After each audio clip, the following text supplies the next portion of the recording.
একদা নারদঋষি পরানুগ্রহ কামনায় সমস্ত ভুবন ভ্রমণ করিতে করিতে কৈলাসিয়া আসিয়া উপস্থিত হইয়া শিবের সহিত দুর্গা দেবীকে দেখিয়া প্রণাম পূর্বক জিজ্ঞাসা করিয়াছিলেন কি ব্রতের দ্বারা বিপদ হইতে ত্রাণ পাওয়া যায়। হে পঞ্চানন কৃপাপূর্বক আমাকে বলিতে আজ্ঞা হোক।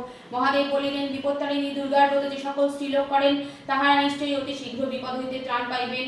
নারদ জিজ্ঞাসা করিলেন, কে বা এই ব্রত করিয়াছিল এবং মর্তে কেই বা প্রকাশ করিয়াছিল।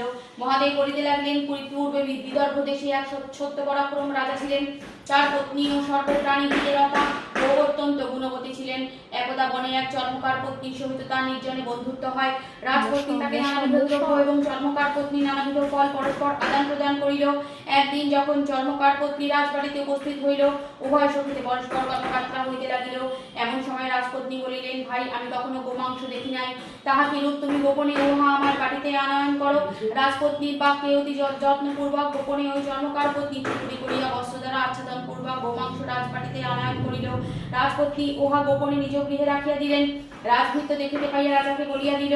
রাজা অত্যন্ত ক্রুদ্ধ হইয়া বাটিতে আসিলেন এবং রাজপত্নীকে নিগ্রহপূর্বক বলিলেন, তোমার গৃহে কি লুকাইয়া রাখিয়াছ, শীঘ্র আনো। কি রাখিয়াছ তা যদি সত্য না বলো, তা হইলে অদ্যই তোমাকে জমভবনে পাঠাইব।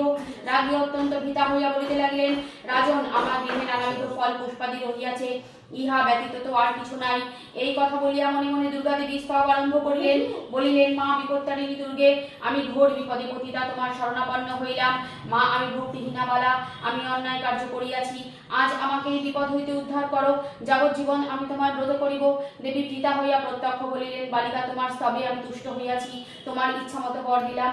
দেখো, গিয়া যাহা গৃহে রাখিয়াছ উহা নানাবিধ ফল হইয়া রহিয়াছে, উহা মহারাজকে দিলে তিনি বিশেষ সন্তুষ্ট হইবেন। দেবী বাক্যে আশ্বস্ত হইয়া তিনি গৃহে গিয়ে বহুরকম ফল পুষ্পরাজ সমীপে আনয়ন করিলেন। রাজাও দেখিয়া অত্যন্ত আনন্দিত হইলেন এবং রাজ্ঞীকে প্রশংসা করিতে লাগিলেন। এই রূপে সেই রাজ্ঞী উক্ত ব্রত করিয়া ইহলোকে নানা সুখ সংভোগ করিয়া অন্তে স্বর্গে গমন করিয়াছিলেন।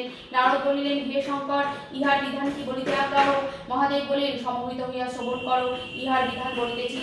আষাঢ় মাসের শুক্লপক্ষে দ্বিতীয়ার পর দশমীর মধ্যে শনি ভৌমদিনে এই ব্রত করিতে হয়। ব্রতের পূর্বদিন হবিষ্য করিয়া পরদিন ঘট পাতিয়া তাহাতে আম্র শাখা ও নানাবিধ ফল দিয়ে নৈবেদ্য দ্বারা দেবী দুর্গার পূজা করিতে হয়।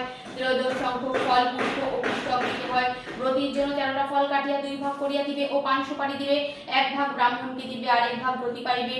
একটি ভোজ্য উপবৃত সহিত দান করিবে এবং কর্মান্তে ব্রাহ্মণকে দক্ষিণা দিয়ে ত্রয়োদশ গ্রন্থযুক্ত ডোর নারী বাম হস্তে ও পুরুষ দক্ষিণ হস্তে ধারণ করিবে। এই ব্রত যিনি করিবেন তিনি কখনো বিপদে পতিত হইবেন না, বিধবা হইবেন না, অধিকন্তু স্বামী সৌভাগ্য লাভ করিয়া পুত্র পৌত্র সমাযুক্তা হইয়া নানা সুখ সম্ভোগ করিয়া স্বর্গে গমন করিবেন।